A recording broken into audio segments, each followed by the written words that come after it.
ጀዋር እና አስደለኝ ወሳይ እንዴት ሰነበብት? ረጅም ጊዜ ሆነን ሳንገናኛው እንግዲህ በቃለ መጠይቅ ዛሬ ተገናኘን። በጣም ብዙ ሞክሬያለሁ። ዛሬ ተሳክቶልኝ እንግዲህ ተገኝታል መድረካችን ላይ። አዎ ኮምፕሌንም ስታረግ ሰምቻለሁ። ይቅርታ እድል ሆኖ ብዙ ጊዜ እየተቀጣጠርን ስጠፋ ነበር። ግን ያው ሁለታችንም አዲስ አይደለም ለኢንተርቪው አይ ቲንክ የዛሬ 10 ምናምን ዓመት አረጀን። እንደዚህም ሳንወፍር እንደዚህም ሳንሸብት የዛሬ 15 ዓመት መሰለኝ በድምጻችን ሰማ ትግል ጊዜ ከዛ በፊትም በተጋጋሚ እንደዚህ ሚዲያው ሳይበዛ ያኔ ያስታውሳሉ። የዛሬ 15 ዓመት እንዳልከው ወጣቱ የፖለቲካ ምሁር በሚልም አንተን ለተመልካችም ለኢትዮጵያ ሕዝብን በማስተዋወቅ የኛም ሚና እንዳለ የሚታወስ ነው። አንተም በወቅቱ የነበረን የፖለቲካ ዕውቀት አጠቃላይ ብዙ ነገሮችን ስትገልጽ የነበረበት ሁኔታ የሚታወስ ነው። ለማንኛውም ረጅም ጊዜ ብዙ ነገር ሆኗል። አንተም ታሰርክ። የኢትዮጵያ ፖለቲካን በብዙ ነገሮች ውስጥ አልፈዋል። እንደው ዛሬ ስላለፈው ነገር ለማንሳት አይደለም፣ እውነት ለመናገር በብዙ መድረኮች ላይ ብለኸዋል፣ በብዙ መድረኮች ላይ አንስታል። ስላለፈውም ዛሬ እሱ ላይ የምናጠፋው ጊዜ የለም። ስለ ዛሬውና ስለ ወደፊቱ የምናወራቸው ነገሮች ይኖራሉ። ግን እንደው ለመንደርደር ያህል ከባለፈው የፖለቲካ ህይወቴ እንደው ባላደርገው ወይም ደግሞ ባደርገው ኖሮ ብለህ የምትቆጭበት ነገር አለችን? ባጭሩ መልሰልን ወደ ወቅቱ ሁኔታ እንመጣለን። ወደ ኋላ መለስ ስትል ይሄን ባረግ ኖሮ የምትላቸው ይኖራሉ። ግን ደግሞ ሄደህ ብለህ በዛ ጊዜ የነበረው የራስህ ተክለሰብና የማህበረሰብ ሁኔታ የኢኮኖሚ ሁኔታ ላይፈቅድ ይችላል። ለምሳሌ እኔ አሁን ኢትዮጵያን ማቃት ነው ያህል ያለ ያላቃትም በ17 ዓመቴ ነው ከሀገር የወጣሁት። ከዛው ወደ ፖለቲካ ተቀላቀልኩ። ከዛ በኋላ ኢትዮጵያን ከሩቅ ነበር ማቃት፣ በልጅነቴ ያቃታለሁ። ከዛ በኋላ በጽሁፍና በሌላ ኢንፎርሜሽን በጥናት ነው ማቃት። አሁን ግን ወደ ሀገር ቤት ተመልሼ ቀረብ ብዬ ከዛ ደግሞ ታስሬ ከሆዷ ውስጥ ነው ማየት የቻልኩትና በተለይ ስለ ቢሮክራሲው አሰራር፣ ስለ ማህበራዊ ግንኙነቶች፣ ስለ አስተዳደራዊ መዋቅሮች የተሻለ ግንዛቤ አሁን አለኝ እና ይሄን አሁን ያለኝ ግንዛቤ ያኔ ቢኖርኝ አንዳንድ ነገሮችን ምናልባት ለየት ባለ መልኩ ላስኬድ ይችል ነበር። ግን ያኔ አልነበረም። ዶር እንግዲህ እንዳልኩት ወደ ኋላ ተመልሰን ብዙ ነገሮችን ማንሳት ካለብን ሌላ ጊዜ እንመለስበታለን። ዛሬ ብዙ አንገብጋቢ ነገሮች ከፊታችን ተደቅነዋል። ወቅታዊ ሁኔታዎች አሉ። ወዴት እያመራን ነው የሚለውም ነገር በደንብ እያሳሰበን እያስጨነቀን ይገኛል።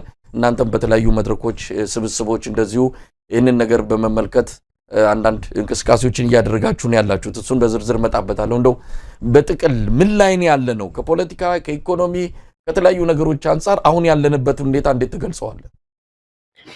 እንግዲህ ሶስት ነገሮች በማንኛውም ነገሮች ሶስት ነገሮች ተነጣጥለው ሊሄዱ አይችሉም። ፖለቲካ፣ ሴኩሪቲ እና ኢኮኖሚ የተያያዙ በሶስት በትራያንግል ብታስቀምጠው ሶስቱ የተያያዙ ናቸው። ፖለቲካ ከተበላሸ ወደ የጸጥታ ችግርን ያበላሻል። የጸጥታ ችግር ሲባል ደግሞ የኢኮኖሚ እድገትን ያደናቅፋልና ኢትዮጵያ ውስጥም የሆነው ሽግሩ በመጨናገፉ ምክንያት ፖለቲካው ተበላሸ። የፖለቲካ ምህዳሩ ሰዎቹን ገፍቶ ወደ ጫካ ወደ ጦርነት ውስጥ ከተታቸው። ጦርነት መግባታችን ደግሞ ኢኮኖሚውን ከድጥ ወደ ማጡ ማምጣት አንኮታኩቶታል። የኢኮኖሚ መንኮታኮቱ የሴኩሪቲውን እንደዛው ተመልሶ ኢምፓክት ያደርጋል። መንግስት ወይ ደግሞ ሀገር ራሷን ለመከላከል ከውስጥም ከውጭም ለመከላከል ያላትን አቅም ያሳንሳልና አሁን የሶስቱ መበላሸት የኢኮኖሚው፣ የሴኩሪቲው እና የፖለቲካ መበላሸት ሌሎች ብልሽቶችን ደግሞ ፈጥሮብናል። የዲፕሎማሲ ውድቀት አይ ቲንክ በኢትዮጵያ ታሪክ አሁን ያለው የዲፕሎማሲ ውድቀት ታይቶ ያውቃል። ለምሳሌ ምናልባት ኢትዮጵያ ትንሽ አይሶሌትድ ሆናለች ብለን ልናነሳ የምንችለው የደርግ ዘመን ነው። በደርግ ዘመን እንኳን ቢሆን በምዕራቡ ሀገር ተገላም ቢሆን የምስራቁ ዓለም ጋር ጠንካራ ግንኙነት ነበራት። ዛሬ እኮ ከምስራቅም ከምዕራብም ከጎረቤትም ጋር ከማንም ጋር ሽርክና የላትምና የሚገርምና የሚያሳዝን የዲፕሎማቲክ አይሶሌሽን፣ በጣም በጣም አስፈሪ የኢኮኖሚ ውድቀት፣ መንግስትና ስርዓተ አልበኝነት ከልክ በላይ የሰፋበት። ስርዓተ አልበኝነት ስልህ በሁለት መልኩ ልገልጸው ይችላል። አብዛኛው የሀገሪቷ ክፍል ከመንግስት ቁጥጥር ውጭ ይሆናል። በመንግስት ቁጥጥር ውስጥ ያለው ራሱ የመንግስት ሰዎች ራሳቸው ስርዓተ አልበኛ ሆነዋል። ስርዓተ አልበኝነት ሀገሪቷ ወሰንቷል፣ አናርኪ ሆነዋል ማለት ነውና ይሄ ነው እንግዲህ አሁን ጠቅላላ አድርገህ ስታየው ጀዋር፣ ይሄንን ጊዜ ከባለፈው ጋር አነጻጽረው የባለፈው የተሻለ ነው። ምናልባትም ኢትዮጵያውያን በመንቀሳቀስ ደረጃ እንደው የተወሰኑ መብቶቻቸው የተነፈጉ አሏቸው እንጂ እንደዚህ በሀገራቸው የመኖር መብታተው በየጊዜው ሰው የሚገደልበት የሚታሰርበት ዘመን አሁን የከፋ ነው ይላሉ። ሁለቱ ዘመናት ያለፈውና ያሁኑን ስታነጻጽረው የከፋው የትኛው? እኔም አንተም ያው መቼም በደርግ ጊዜ ተወልደን መለስና ኃይለማርያም ስንታገል ነው እዚህ የደረስነው። የደርግ ዘመንን አላስታውስም። አንተ የምታስታውሰው አይመስለኝም። የመለስን ዘመን እናስታውሰዋለን፣ የኃይለማርያምን ዘመን እናስታውሰዋለን። በመለስና በኃይለማርያም ላይ ስንታገል ዲሞክራሲ ስርዓት ከአምባገነናዊ ስርዓት ወደ ዲሞክራሲ እንሸጋገር፣ ፍትህና እኩልነት ይምጣ የሚል ትግል ነበር። የሀገር ሁሉና ጥያቄ ውስጥ አልነበረም። ዛሬ እኮ የዲሞክራሲ ጥያቄ፣ የልማት ጥያቄ፣ የሰብአዊ መብት ጥያቄ ባክሲት ወይም ደግሞ ከኋላ ወንበር ተቀምጠው የህዝቦች የመኖር ያለመኖር፣ የሀገር እንደ ሀገር የመቀጠል ያለመቀጠል የህልውና ጥያቄ ለትራሊ ከዚህ በፊትም ብዙ ጊዜ ሰው ህልውና የሚለውን ነገር ያነሳዋል። ህልውና የሚለው የህልውና ትግል የሚለው ቃል በፖለቲካ ውስጥ ጥቅም ላይ መዋል ካለበት አሁን ባለው ኢትዮጵያ ሁኔታ ውስጥ ነው። ምክንያቱም ኢትዮጵያ እንደ ሀገር ለህይወቷ እየተጣጣረች ያለችበት ህዝቦቿ ወጥተው መግባት ሴኩሪቲ ቤዚክ ሴኩሪቲ ጥያቄ ውስጥ የገባበት ሁኔታ ነው ያለው። ምክንያቱም ድሮ አየህ ሰው ሀገር ነበረው፣ ደህንነት ነበረው፣ ጸጥታ ነበረው፣ ሰላም ነበረው። ያጣው ነፃነት ነበር። ያጣው በመረጠው መንግስት መተዳደር ነበር። ያጣው በነፃነት ሐሳቡን የመግለጽ መብቱ ነበር የተነፈገበት። ያጣው በእኩልነት ትሪት የመደረግ ችግር ነበር። ዛሬ ግን እነዛ አሁን ሄደህ ኢትዮጵያ ውስጥ ለሰዎች ስለዚህ ብታነሳ ላይ ቅንጦት ነው የሚመስላቸው። አሁን ብዙ ሰው ይገደላልና ኢቭን ግድያን አንዳንድ ፌስቡክ ላይ ስለጥፍ ምን አንተ አሁን ኮኛ የሰው ሲሞት ሬሳ ሲጫወቱበት በቪዲዮ መግዳት ራሱ ተነዋል ኮመን ሆኖና እና የግለሰቦች ህይወትም የሀገር ህይወትም በከፍተኛ አደጋ ላይ ያለበት ሁኔታ ነው ያለው። እንግዲህ ጃዋር ለዚህ ሁሉ ምንድነው ምክንያቱ ብለህ ታስባለህ? ምናልባት የአንድ ግለሰብ ስህተት፣ የስርዓቱ አጠቃላይ የግለሰቦች ወይም ደግሞ ብልጽግና የሚባለው ስብስብ ችግር ወይስ ምንድነው? ሽግግሩ ትክክለኛ ሽግግር እንዳልነበረ ብዙዎቻችን እናምናለን። ከዛ በኋላ ወደዚህ አይነት ውጥንቅጥ ውስጥ የገባ ነው በግለሰብ አቅም ማነስ፣ ዕውቀት ማነስ ወይስ አጠቃላይ ፓርቲው እየሄደበት ያለው አቅጣጫ ይህንን ችግር አመጣብን ብለህ ነው የምታስበው? ለኢትዮጵያን ፖለቲካ ችግር አብይ ወይ ብልጽግና ፈጠረው ማለት አንችልም። ችግሮች ነበሩ። ችግሮች ስለነበሩ ነው ስንታገል የነበረው ድሮ። ግን ይሄኛው ለውጥ እነዛን ችግሮች ማዳን፣ እነኛን ችግሮች መጠገን፣ እነኛን ስብራቶች መጠገን፣ እነኛን መከፋቶች ማባበል፣ ማስታረቅ ነበረ ሁላችንም የታገልለት ኤክስፔክት አድርገን ወደ ሀገር የገባ ነው። በተግላቢጦሽ ተቃራኒው ነው የሆነው። ህዝቡ የታገለው ወደ ዲሞክራሲ ሽግግር፣ ወደ ዲሞክራሲ ስርዓት ለመሸጋገር ነው የፈለገው። አብይና ግብረ አበሮቹ ግን አዲስ አምባገነናዊ ስርዓት ለመመስረት ሞከሩ። የአንድ ፓርቲ በላይነት ያለበትን ስርዓት ወደ ብዝሃ ፓርቲ ለመቀየር ታግለን፣ እነሱ ግን የአንድ ፓርቲን አገዛዝ ወደ አንድ ግለሰብ አገዛዝ ለመቀየር ያደረጉት ሙከራ ቅድም እንዳልኩት የፖለቲካ ቀውስ ውስጥ ከተተ። የፖለቲካ ቀውስ አመጣ። በአገሪቱ የፖለቲካ ሊቃን መካከል መቃቃርን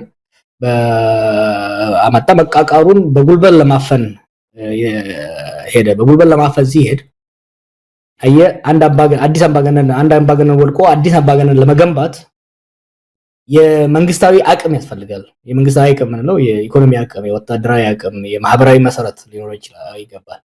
በሽግግሩ ጊዜ ይሄ አልነበረም። ያለ አቅሙ ለማፈን አብይ ያደረገው እርምጃ አመጽ ነው ወለደ። ከትግራይ ጋር ጦርነት ተገባ፣ ከኦሮሚያ ጋር ጦርነት ተገባ፣ ከአማራ ጋር ጦርነት ተገባ። በየቦታው የመንግስት መፍከከስና ሴንተርስ ኦፍ ፓወር ኢመርጅ ማድረግን እድል ፈጠረና ፕራይመሪሊ ለዚህ ቀውስ ተጠያቂው ከማንም በላይ አብይ ነው። ምክንያቱም ችግሩን ከስር መሰረቱ ፈጥረው እንኳን ባንል ችግሮች እንዲባባሱ ሀገር አይደለም በዓለም ታሪክ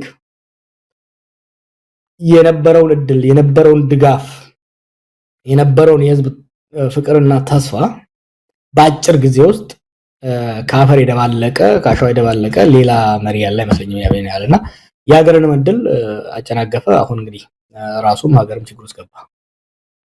እንግዲህ በተናጠል እንመልከታቸው። ቀደም ሲል ያልካቸው ሶስት ነገሮች የሚያያዙ ናቸው። ደህንነቱ፣ ኢኮኖሚውና ፖለቲካው የሚል ነገር አንስታል። በተናጠል መመልከት ከተቻለ የፖለቲካው ችግር እንግዲህ ተያያዥ ናቸው። አንዱ አንዱን ይመጋገባልም ይወራረሳልም። ተያያዥ ሆኖ ደግሞ አንድ ላይ ሲመጡ ሀገር የመፍረስ አደጋ ውስጥ ትገባለች ነው። እስቲ ፖለቲካውን እንመልከት። የፖለቲካው መሰረታዊ ችግር አሁን አብይ የሚከተለው ምንድን ነው? ያን እናንተም ስትኮንኑት ሌሎቻችንም ስንወቅሰው የነበረው ስርዓት አለ። አብይ አህመድ የዛ ስርዓት ውላጅ የዛ ስርዓት አስቀጣይ ስለሆነ የተለየ ነገር ይዞ አልመጣም ብለው የሚከራከሩለት እንደውም ሊያክም ነው የመጣው የሚልም መገለጫ የሚሰጡት አሉ። አዎ ብዙዎች አሁን ላይ እንኳን እንደዛ የሚያስቡ ያሉ አይመስለኝም። እንኳን ሌላው ማህበረሰብ ባጠገቡ ያሉ ግለሰቦች ሚኒስቴሮቹም ይሄን አያምኑትም። መጀመሪያ አካባቢ ላይ ጥቂቶቻችን በደንብ ተረድተነዋል። አላማው፣ አካሄዱ፣ ብቃቱ፣ ድክመቱን በደንብ ነበር የተረዳ ነው። ለዛም ነው ሽንቴ ገትሬ ጠቅላይ ሚኒስትር እንዳይሆን ስከራከር የነበረው። አይ ቲንክ ብዙ የሀገራችን ልሂቅ በአሁኑ ወቅት በብልጽግና ውስጥ ያለው ፕሮባብሊ 99% የሚሆነው ይሄንን ይረዳዋል። የአብይ ፈንዳሜንታሊ ችግር አንደኛ የአቅም ማለት ነው። ለአመራር ሁለት ነገር ያስፈልጋል። ወይ በትምህርት ወይ በልምድ የአመራር ብቃትን ማካበት መቻል አለበት። ሁለቱንም የለውም። ትምህርት የለውም፣ ሀገር የማስተዳደር ልምድ የለውም። ከዚህ በተቃራኒ ደግሞ በጣም በጣም በጣም በጣም ትልቅ አምቢሽን አለው። ያን ሁለቱ ተጋጨበት። ግለሰባዊ ብቃት ሳይኖረው፣ ልምድ ሳይኖረው፣ ዝግጅት ሳይኖረው፣ ይሄ እንግዲህ በመጽሐፍ ውስጥ አይተው እንደሆነ ያኔ ገና እነሱ የኦህዴድ ሊቀመንበር ሳደርጉት ለኦህዴድ ማዕከላዊ ኮሚቴ ጽፌ የላኩት ግምገማ ነውና ብቃቱ ልምዱ ሳይኖረው ከአንድ አውራ ፓርቲ ወደ አንድ ግለሰብ አመራር ለመምራት ሄደ። ሊሸከመው የማይችለውን ሸክም ለማንሳት ሲሞክር ቀና እንዳደረጋት ኢትዮጵያን ፈጣፈጣት ማለት ነውና የአብይ ፈንዳሜንታል ችግሩ የራሱን ብቃት ማነስ ብቻ ሳይሆን ያን ብቃት ማነስ አለመረዳቱ። ሰዎች እኮ ትምህርት ከሌላቸው ልምድ ከሌላቸው አትሊስት ያን ከተረዱ ብቃትና እውቀት ባላቸው ሰዎች ራስን መክበብ የነኛ ሰዎች ምክርና ድጋፍ መሻትና መጠቀም መቻል ነበረባቸው። ያን አላደረገም።